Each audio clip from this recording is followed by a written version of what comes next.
कहानी एक छोटे से गांव के लड़के की है जिसका नाम मोहन था।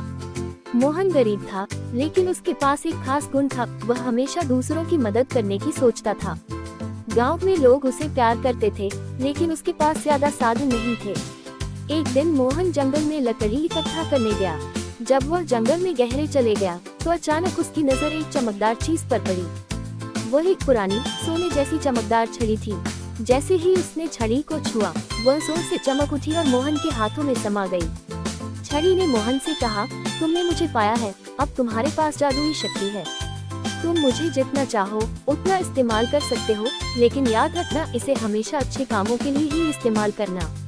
मोहन बहुत खुश हुआ, लेकिन उसने छड़ी से पूछा, क्या मैं इससे किसी को खुश कर सकता हूँ?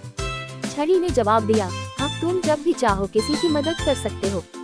मोहन ने सोचा और फिर अपनी माँ के लिए कुछ अच्छा करने का मन बनाया। उसने छड़ी की मदद से एक सुंदर बगिया बना दी और उसके घर में खुशियाँ भर दी। कुछ समय बाद गांव में एक बड़ा सूखा पड़ा। लोग परेशान थे क्योंकि उनके खेत सूख चुके थे। मोहन ने सोचा, क्या मैं इनकी मदद कर सकता हूँ? वह छड़ी लेकर खेतों में गया और उसे एक बार हिलाया।